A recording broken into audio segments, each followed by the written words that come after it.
Just ఒక నెలన్నర గ్యాప్‌లో పెద్ద పెద్ద హీరోల సినిమాలన్నీ వచ్చాయి.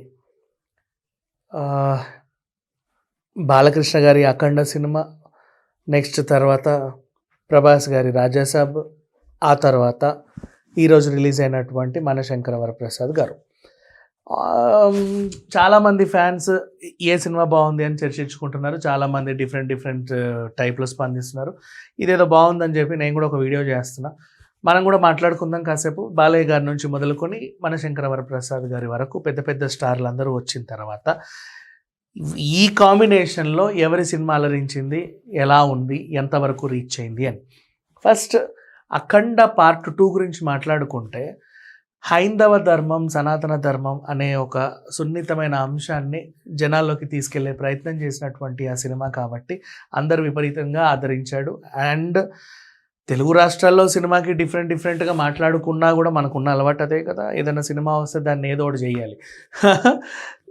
అండ్ ఇది పాన్ ఇండియా సినిమా కాబట్టి అన్ని లాంగ్వేజ్‌లో రిలీజ్ అయింది కాబట్టి నార్త్‌లో మీకు తెలీదు. 'కార్తికేయ' సినిమా తెలుసా నిఖిల్‌ది? అసలు ఆయనకి ఆ ప్రింట్ ఏదో సరదాగా అక్కడికెళ్ళి 3000, 4000 షోలు అసలు పర్ డే ఆ రేంజ్‌కి వెళ్ళిపోయింది. తనకు తెలియకుండా పాన్ ఇండియా స్టార్ అయిపోయాడు. అంటే సనాతన ధర్మం గురించి మాట్లాడితే నార్త్‌లో విపరీతమైన ఆదరణ పొందుతున్నారు. ఆఫ్‌కోర్స్ మనది హిందూ దేశం కాబట్టి హిందువుల గురించి వాళ్ళ ఎక్కువ మంది పాపులేషన్ ఉన్నారు కాబట్టి ఈవెన్ మహాకుంభమేళా జరిగినప్పుడు ఎంతమంది, కనీసం 60 కోట్లకు పైగా మంది వెళ్ళారు. అంటే పాపులేషన్లో అంతమంది వెళ్ళొచ్చారు.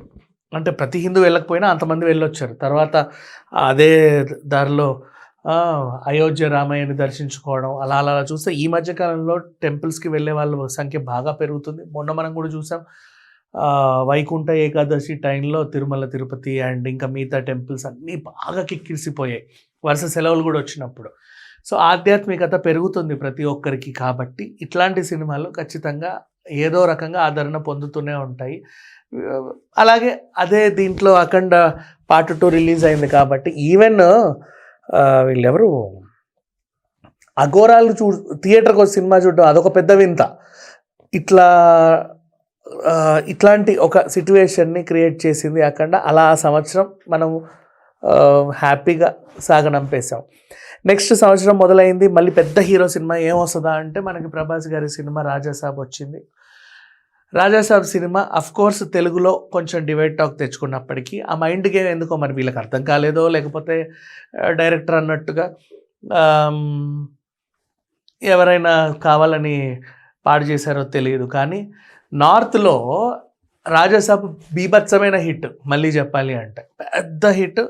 అండ్ ప్రతి ఒక్కరికి అంటే ఇట్లాంటి సినిమాలు 'ముంజియా', 'స్త్రీ', 'బుల్బులయ్య', 'థమ' ఇట్లాంటివి నార్త్లో ఒక టైప్ ఆఫ్ ప్రేక్షకులు విపరీతంగా ఆదరిస్తూ ఉంటారు. అందుకే పెద్ద పెద్ద స్టార్స్ చేయడానికి ఇష్టపడుతూ ఉంటారు ఇట్లాంటి కాన్సెప్ట్స్. సో నార్త్లో వీళ్ళందరికీ కూడా బాగా నచ్చింది. అండ్ మన పక్క రాష్ట్రంలో కూడా 'కాంచన' లాంటి వాటికి అభిమానులు ఉంటారు కాబట్టి తమిళనాడులో కూడా నిజంగా చాలా బాగా ఇప్పటికీ ఇంకా బాగా రన్ అవుతుంది.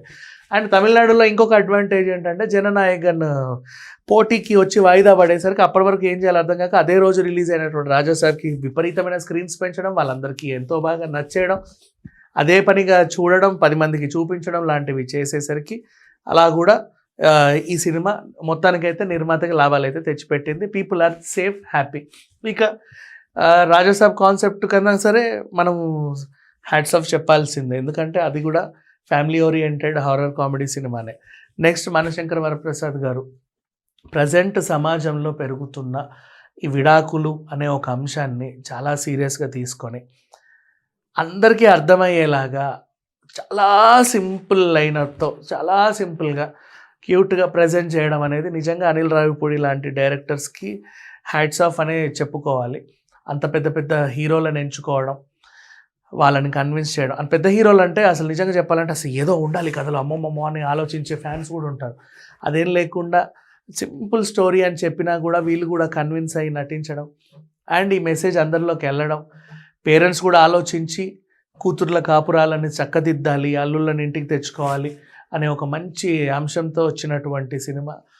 సంక్రాంతికి అల్లుళ్ళు వస్తారని తెలుసు, కానీ ఒకవేళ మనం అంటే ఇప్పుడు మదం ఎక్కి డబ్బు దాహంతో అల్లుళ్ళని ఏదో చేయాలనుకునే పేరెంట్స్ ఉంటారు, తండ్రులు ఉంటారు, కొంతమంది చాలామంది ఉన్నారు సమాజంలో. అలాంటి వాళ్ళని పైన ఫోకస్ చేసి వాళ్ళకి బుద్ధి చెప్పే ప్రయత్నం చేసింది ఈ సినిమా. అండ్ అట్లీస్ట్ ఈ సినిమా చూశాకైనా వాళ్ళ అల్లుళ్ళని ఈ సంవత్సరం అంతా కన్విన్స్ చేసుకొని వచ్చే సంక్రాంతి నుంచైనా హ్యాపీగా అల్లుళ్ళకి సారో గీరో మంచి భోజనమో పెట్టేలాగా ఇంటికి ఆహ్వానించుకుంటారు అని ఆశించవచ్చు. అంటే అన్ని మెసేజ్ ఓరియంటెడ్ సినిమాలే కాబట్టి అన్నిటికీ మంచి ఆదరణ దక్కింది. కాకపోతే చిన్న మైనస్ ఏంటంటే ఇటువైపు ఇప్పుడు అఖండ భారీ అంచనాలతో వచ్చి వాయిదా పడ్డా సరే ఇంకా విపరీతమైన అంచనాలతో రిలీజ్ అయింది. సో అండ్ పాన్ ఇండియా లెవెల్లో రిలీజ్ అయింది కాబట్టి they are safe. And next Raja Saab ఎంత కాదనుకున్నా ప్రభాస్కి పాన్ ఇండియా లెవెల్లో అభిమానులు ఉన్నారు కాబట్టి ఈవెన్ ఇప్పుడు నెక్స్ట్ మళ్ళీ ఇది చైనాలో జపాన్లో రిలీజ్ చేస్తే మళ్ళీ అక్కడ కూడా డబ్బులు వస్తాయి నిర్మాతకి. ఇది 2 తెలుగు రాష్ట్రాల సినిమే కాబట్టి అదొక మైనస్ అని చెప్పుకోవచ్చు. నెక్స్ట్ ఇంకొకటి ఈరోజు రేపు అంటే రిలీజ్ ఇప్పుడు 11-12 నిన్న రాత్రి ఇవాళ రిలీజ్ అయింది. అందరూ ఆల్మోస్ట్ రోడ్ల మీదే ఉన్నారు. అంటే పండగకి ఇంటికి వెళ్ళాలి కదా మరి. సో అదొక చిన్న మైనస్, అంతకు మించి ఇంకేమీ లేదు. అండ్ మళ్ళీ తుఫాను కూడా వస్తుందని ఏదో చెప్పారు. బట్ థ్యాంక్ గాడ్ ఇప్పటివరకు అయితే ఎలాంటి ప్రకృతి ప్రకంపనలు అయితే జరగల. సో ఈ సినిమా కూడా ఇప్పుడు ఊరెళ్ళినా కూడా రేపో ఎల్లుండో చూస్తారనుకుంటా మేబీ దీన్ని. సో అట్లా హ్యాపీగానే మంచి మంచి మెసేజ్ ఓరియంటెడ్ సినిమాలు వచ్చాయి. ఇంత పెద్ద పెద్ద హీరోలు అందరూ కూడా ఒక 1 month నుంచి గ్యాప్లో ఒక 10 రోజులకు ఒకరు వస్తూ అభిమానులని అలరిస్తూ ఉన్నారు. ఇప్పుడు నెక్స్ట్ రవితేజ గారు రాబోతున్నారు. అలాగే ఈ సంవత్సరం అంతా కూడా పెద్ద పెద్ద స్టార్స్ నుంచి పెద్ద పెద్ద హీరోల నుంచి పెద్ద పెద్ద సినిమాలు రావాలని, అన్ని సినిమాలు కూడా బాగా ఆడాలని మనస్ఫూర్తిగా కోరుకుందాం. Thank you so much.